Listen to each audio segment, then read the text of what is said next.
There's photographs on the menu. There's pictures. Are these real, these photographs? Yes, they are, sir. I took those myself. It looks ghastly. I've always had one simple rule. Yes, sir. Whenever you come across a menu with photographs, get the out of there. Y'all know that I like reading the comments because I'm interested in what y'all have to say, and I saw that someone suggested that I should watch the Sebastian's episode of Kitchen Nightmares. And as I started watching it, I thought to myself, okay, Sebastian has like a low temper, but it can't get that bad, can it? And I feel like I was foolish to even think that because it got so much worse. Welcome back to the channel. I hope you're doing well today. This Kitchen Nightmares episode takes us to Burbank, California, where Sebastian's calls home. If you were to ask me what kind of a restaurant this was, I don't think I would be able to tell you because of its overcomplicated menu. Still getting used to the menu. Have you guys been here before? No. It gets exhausting. Explain the menu. I know. It's overwhelming. I've created a unique menu that nobody else has. We have 23 gourmet flavor combinations. There's 21 gourmet flavor combinations. There's 20 gourmet flavor combinations. Wait, Pick a flavor combination, and then you add to beef, chicken, portobello mushroom, or steak. Shrimp. Wait, can I start over? So the meat is in the combination. if I saw it, I can do it. I mean, because No, it's chicken. Let me start over. let me look at it real quick. That's seriously the menu. Throughout this episode, Sebastian touts how interesting and unique this menu is, but just because something is different doesn't automatically make it good. And if your menu is confusing everyone, I don't think it's working, buddy. But I'm guessing that Sebastian just doesn't really care, or he's just not that receptive to feedback as his employees explain the temper that he has. I think I'm very polite to my staff. This is unbelievable. Treat them great. Whoa! Very understanding, I think. This is filthy. This is ridiculous. When he's get upset, you might see pans flying across the kitchen. Better duck. That's all I have to say. Ask them to do one damn thing. One thing. This is why we're losing money. Sebastian's, he's kind of abrasive at times. Sometimes the things he says are like, what? Everything's a big joke to everybody, right? Big joke. They're not paying the bills. People are scared of Sebastian. This is ridiculous. I just don't deal with crap. I don't. If you make something wrong, I've told you how to make it 6 times. I have no problem with firing you. I have no problem at all. I fired 49 people in the last year. So I'm trying as hard as I can. I don't know the first thing about owning a restaurant, but it'd probably be not to freak people out. I don't think that I'd want my employees and my customers being nervous about being around me. Or it seems like Sebastian is trying to have people almost fear him in a way. And there's just a very fine line between being feared and being respected. And it seems like he's on the wrong side of that. I was kind of debating with myself if I should add this part in, but it does somewhat become relevant later on in this video. But Sebastian has a wife and he has a child or children, since he says it later on in this episode. They don't specify what her job is, but it seems like Sebastian's wife has put a lot of money into this restaurant and she's the main one who keeps the family afloat. You'd think that Sebastian would have a constant fire under his ass knowing that his business isn't really doing that well and that he has to take care of his family, but I don't know what is his issue. It just seems like he's just not ready to change. When Gordon Ramsay finally arrives to the restaurant and he meets Sebastian, he sits down to order his food, but his face is full of confusion because of this menu's concept. Would you like a walkthrough of our main concept of the menu? Concept? We have a concept, please. Over here is our main concept of the restaurant. What we have is 20 different combinations of marinades, toppings, and seasonings. What you do is you choose one and then you add it to either chicken, portobello mushroom, New York strip, or shrimp. Angus ribeye, prime cut, that's cut for Sebastian's. You can have one of these combinations with an entree, with chips and gravy on the side if you'd like, with one of our side salads. You never see his face. He's sitting there explaining the menu, and Chef Gordon looks like his head's gonna explode. Available at any point in time. We have a half-pound Angus prime burger. I had actually 20 more. Are you serious? Yes, sir. God. I've never heard such a complex menu in my entire life. Probably not. Again, a menu should not have to be that complicated. It shouldn't have to take you forever to explain the menu to me. I should be able to look at a menu, see that they have chicken fingers, go, oh, I want chicken fingers. It should not be that complicated. I feel like by the time I'm done reading Sebastian's menu, I won't be hungry anymore. Gordon has ordered the calamari, which I don't understand how anyone eats. I don't like the texture, so don't sue me. He also gets a New York strip. It looks like a can of dog food. What an embarrassment to New York strip steak. Just chopped and cooked to how everything's under seasoned. Enough canned pet food for today. And he gets a pizza that he describes as being watery. This is the house speciality? Yes. Yes, and what kind of pizza is it? What It's flavour? a Popeye pizza. Popeye. Yes. Thank you. You're welcome. Hey. Hey. So I got the chef here, Chef Gordon Ramsay. Oh, yeah? Yeah, he's in the dining room eating. Oh, really? Yeah, he thinks my food is terrible. You think your food is terrible? Yep. The waitress asked, "Can I get you anything else?" He said, "Yeah, sick bag." Oh, sir. Yeah. I don't agree with his opinion. Throw him out. Throw him out. Yeah. Yeah. With 2 wood-burning ovens there, I thought at least they would be able to be in a position to do a stunning pizza, but the base is soggy, it's all watery. Surely they make a fresh pizza dough here. Sebastian also tells one of his employees to go to Gordon Ramsay and say this as she hands him his plate. Sonia, I want you to plate it to him, and I want you to say, as Sebastian's mother would say, manja. Manja? Yeah. And as Sebastian's mother would say, manja.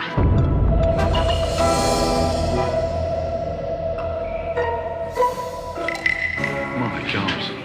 It's very difficult to manja without my knife and fork. Of course, I'm sorry. I should have brought you a clean one. You've got the part. Thanks. Relax. Okay. Sebastian must kind of hate that girl, because why did you send her out there to make a fool of herself in front of Gordon Ramsay? Like, I'm not a huge fan of Gordon Ramsay like that, but if he were to speak to me with so much shame and disappointment in his voice, I think I would disintegrate. After he's done eating, Gordon Ramsay lets Sebastian knows what he thinks about his cooking, and Sebastian does not take that well at all. Right now, okay, in my mind, I'm hoping that you can act, because you clearly can't cook. The food was shocking. The calamari weren't even fresh. Why do you need to lie to me on a professional front? Calamari? They're fresh? Yes, it is. They are frozen. Frozen. I'm not going to buy top calamari to mix in a seafood medley. We're not a 4-star restaurant. Everything is cooked to order. Even our hamburgers that we just started making, we make fresh. Pizza dough? Pizza dough, no. That comes in flash frozen for us. I thought pizza was your speciality. I thought that's what this place was famed for. No, sir. Our menu, that concept that baffles you, that's what we're famous for. So you're telling me now that those 20 combinations Yes, is sir. something that's blown your customers away? Unbelievably. Yeah, blowing them the other end of the world. I was basically kicked in the face. To me, that shows ignorance and a lack of respect. I truly have no respect for the man and his awards. They mean nothing to me at this point. Oh, did the big bad chef hurt your feelings? Oh, what, you gonna cry? No. No, go ahead, cry. Let me see you. Let me see you cry. Then Sebastian has the nerve to say that he wants to take his restaurant worldwide with franchising it. Okay, my pizzas soon will be in supermarkets. What? I would love to franchise this and have a Sebastian's all over the world.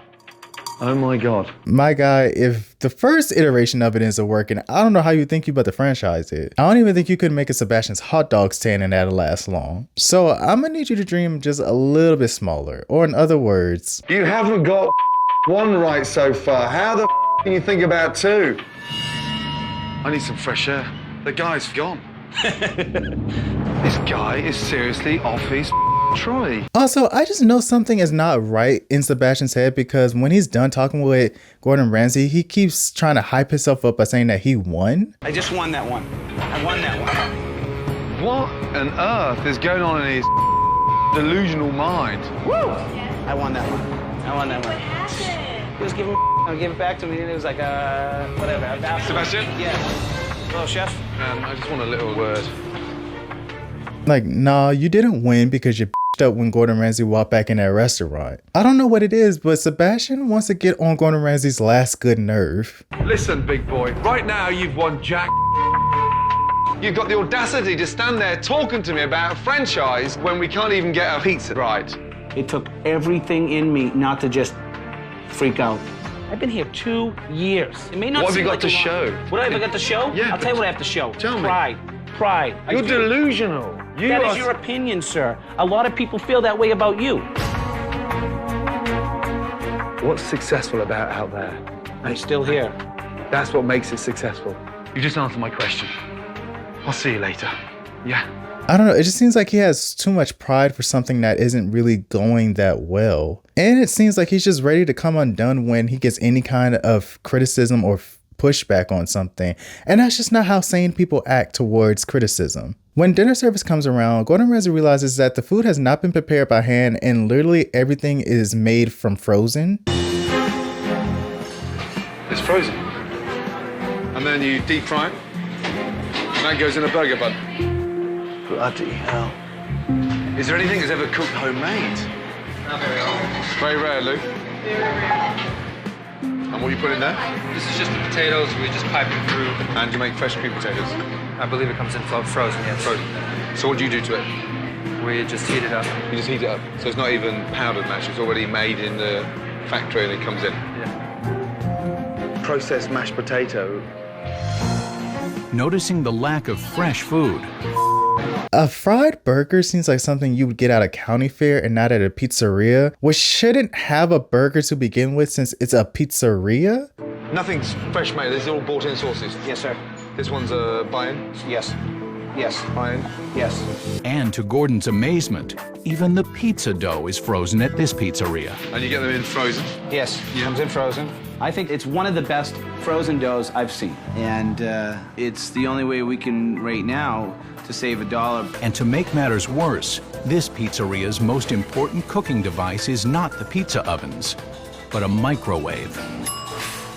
Order up! Holy. I mean, it's common to have frozen foods in a restaurant because there's a longer shelf life, it cuts down on costs, and you have more to pull from when you need it. But can you really call yourself a chef if everything is pre-made before it even hits my plate? You mean to tell me you can't have people cut and boil some fresh potatoes for the mashed potatoes? You can't teach people how to make and knead fresh dough? And I guess in an attempt to save face, Sebastian starts working in the kitchen, but his involvement only makes matters much worse. Now Sebastian's carelessness is affecting the customers.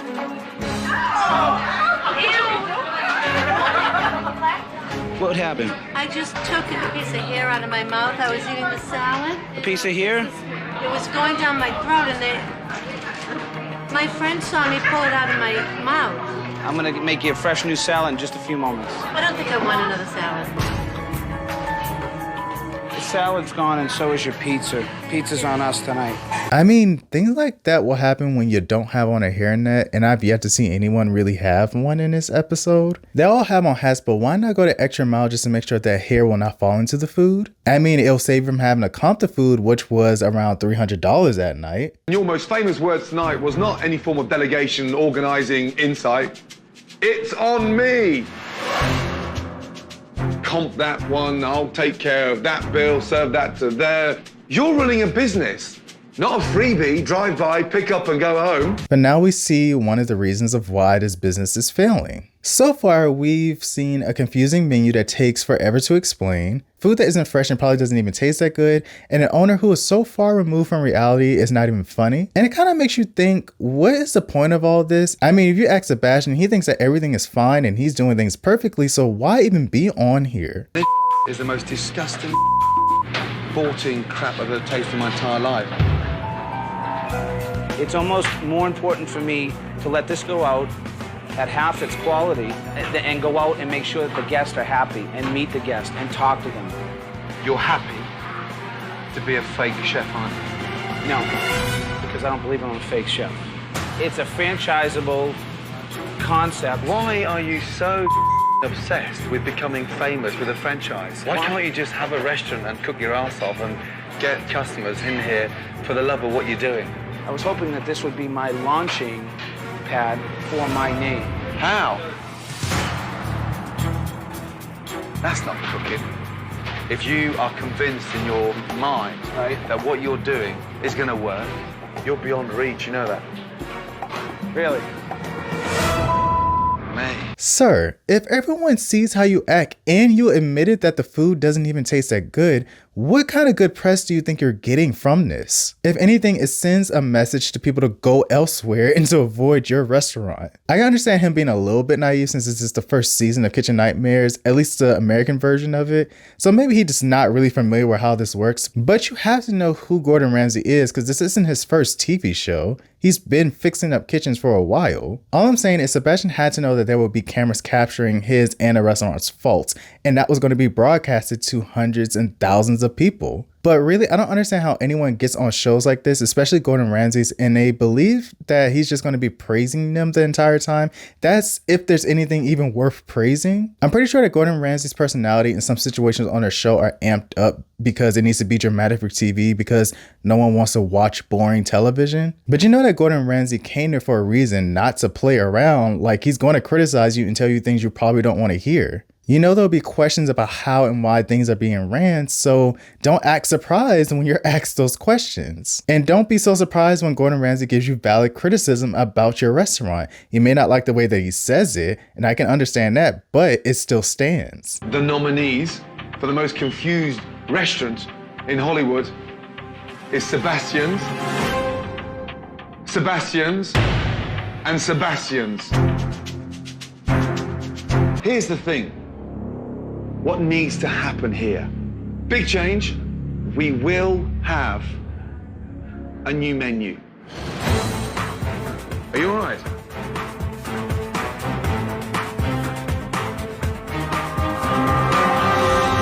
Are you gonna cry?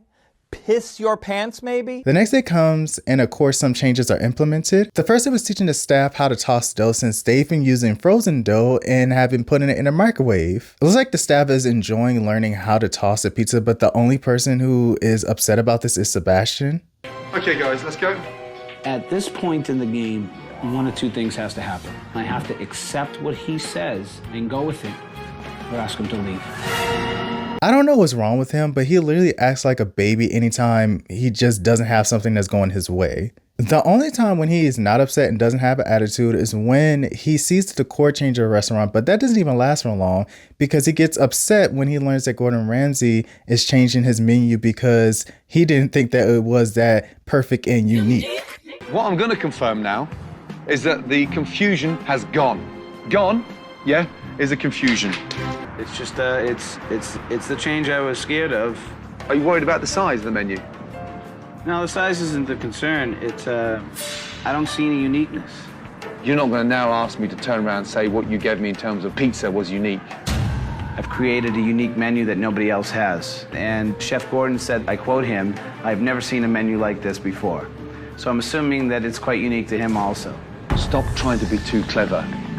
Don't try to be too smart. If you are, anxious about 20 combinations, it's 20 times confusing.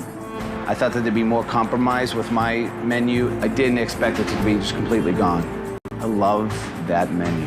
Again, that menu was very confusing, and it's okay to keep some ideas in the drafts. I honestly think that that menu should have never seen the day of light if it was going to cause that much issue when people are just trying to eat. Really, you think he'd be okay with the change because a smaller menu means that you don't have to pay that much for the products, but he has convinced himself that his menu was superior even though it was a negative of the restaurant. And I swear to y'all, this man literally starts throwing a temper tantrum and it's starting to get pathetic. With the kitchen hard at work with last-minute preparations, Sebastian is still brooding over Gordon's overhaul of his menu.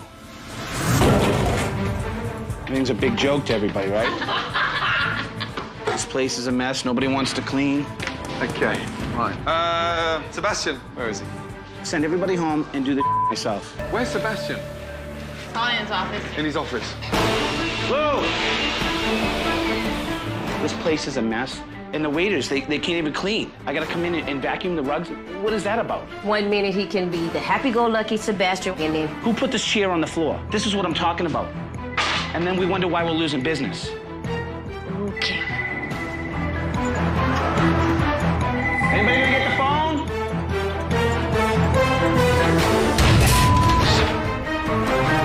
I mean, come on, man. Was any of that necessary? This is a message for anyone out there who wants to listen.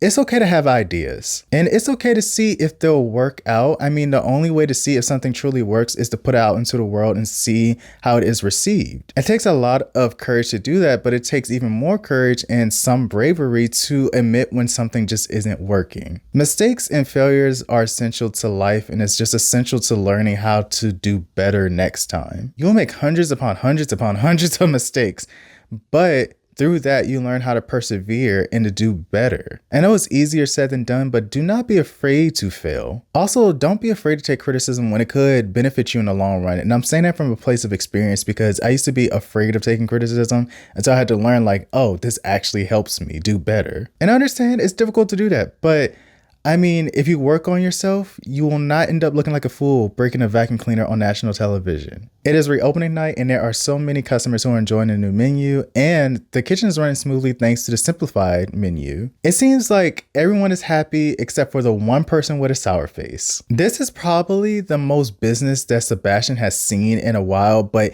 he is just looking for a reason to sabotage it all.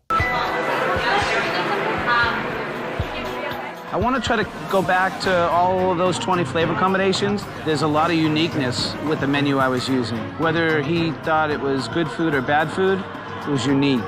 Sebastian still doesn't fully support Gordon's mandate for freshness. This is gone. This is gone. You gotta pull them tickets. And before the night is over, the microwave is back in action. Unfortunately, Sebastian's reversion to his old menu has caused confusion in the kitchen. I need this for 35. Was that 35 what you just sent out right there? Yeah. No, this is table 3 and this... No, I think that's the same. Erica! Get her, get her, get her. I need that sandwich. Can I have a chicken parm sandwich? I just got it. Okay. I can only tell you from a server standpoint, it was almost like a domino effect. Once one thing started happening, then another, then another. The worst enemy someone can have is themselves, because that's the one you can't easily escape. I don't know what's wrong with this man, and if he's incapable of change, there's something deeper going on here, and that's just something that the show cannot change in a week or so. Okay, when I first arrived here, we got off to a shaky start. Sure. Think about it. Oh, yeah. And then we kept our heads down and we got through it together. Yes, we did. And we made some really exciting changes. The menu's changed, the staff have changed. Yes. Mate, there's one thing that hasn't changed in this establishment, and that's you, Sebastian. I'm 40 years of age, and I've gone to a lot of restaurants, but I've never, ever, ever, ever met someone I believe in as little as you. I think that you will go back to your sloppy, shortcut, 5 out of 10 frozen ways. Good luck. Of course, he takes none of what Gordon Ramsay says well, and he goes storm off. Oh my God. This is my Honestly, I haven't seen Sebastian this emotional. Sebastian just got real loud. He just changed like Dr. Jekyll and Mr. Hyde. He also broke the door where production is held up just so he can go in Gordon Ramsay's face and yell at him. Chef Gordon, where are you? Where are you? Oh, here. You come into my restaurant? Yes. I'm just so Don't disappointed. shout. You gotta calm Okay? down. Stop or shall I pointing get you your out finger of at there? me. You gotta Are calm we gonna down. speak like men? You're gonna Now. speak to me like a man? You didn't listen to what I You're just not told listening you. to what I'm saying.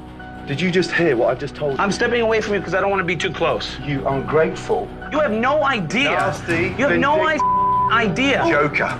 You. That's it, is it? Yeah, it is it. You're very disappointing. Performance tonight. Are you kidding me? Your whole act is a joke. Anything else? Your whole act is a joke. You're a phony. You shouldn't run like that. Run like what, Chef? Am I supposed to be scared now, Sebastian? Come on, give me a break. I busted my ass in there. You tell me. What? Are you kidding me? Let me Are just you tell kidding something. me? Let me just tell you something. You ain't telling me nothing. I'm See, done. There you go. I'm done. You get your bit. Loser. I'm telling you one last time. You're a...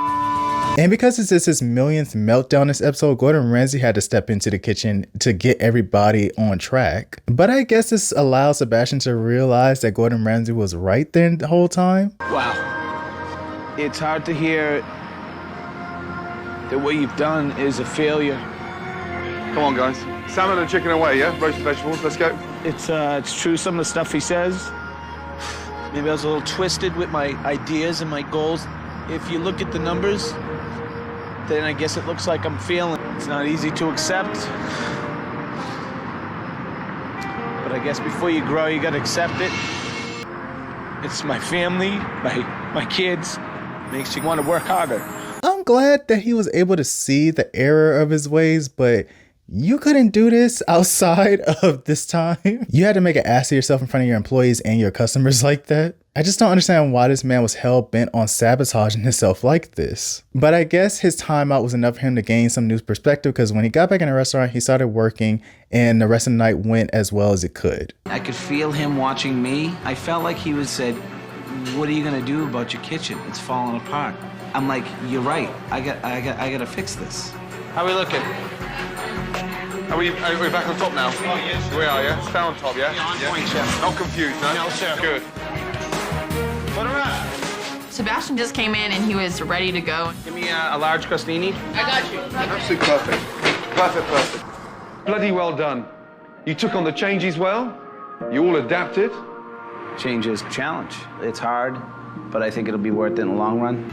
As I leave Sebastian's, I have a lot of mixed feelings. I really know this restaurant can be a big success, but I also feel Sebastian has very little interest in sticking to the new plan.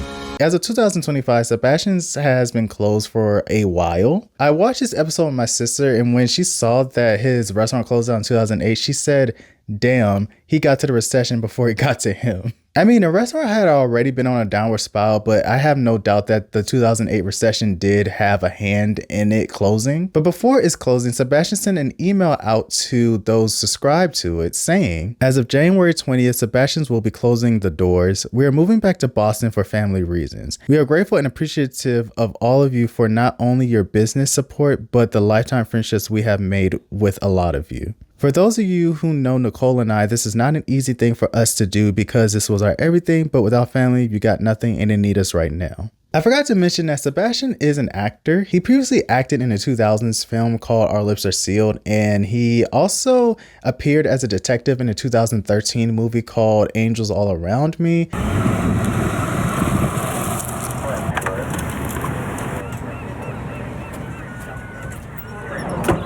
We just got a call. Someone fitting you guys' description just robbed a woman a few blocks from here.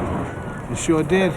Which I guess was not a fan favorite for people since it has a 2.7 on IMDb. I mean, you can check it out for yourself if you want to form your own opinion. It's on Tubi. I guess he didn't really stick with the acting after moving to Boston, because it says after he moved to New England, he ran for a position called a select man. It explains it's a New England government position focused on overseeing operations of a town's government. I didn't see any information confirming whether he won, but it seems like he opened up another business which deals with tree removal and landscaping. For those who do watch me, I always say this, but I don't know how this information falls into my lap. I was able to find his Instagram, and it seems like he still does have his landscaping business, and it looks like he works at or owns another restaurant. I'm unsure if he owns it, but he has plenty of photos of him while he's working there. Also, I did say this will come up again about his wife and kids. I'm unsure how accurate this is, but while I was doing research, I came across this Reddit post that said something about them maybe being divorced. It was saying how Nicole filed for divorce in 2023, and because I am researching, I actually was able to find the court case online. So it seems like that Reddit post does hold some validity since it is real and both of their names were on that court case. But I think we'll leave it there because that's just being a little bit too nosy. There's talking about a reality TV show, but then there's talking about someone's reality, and I don't think I want to get that deep into it. It is public information, but I feel like it's not really my business to know any of that. But I included since his wife was mentioned in this episode and she did appear in it. But what a wild episode of Kitchen Nightmares. I really wasn't expecting Sebastian to blow up on Gordon Ramsay like that. Please let me know your thoughts in the comments below, and make sure to subscribe to become one of my amazing subscribers. My next video will also be about another Gordon Ramsay show, but it's going to be about a recent one called Gordon Ramsay Secret Service. So I'm looking forward to seeing y'all in the next one so we can talk about that. Until then, please make sure to take care of yourselves. Goodbye.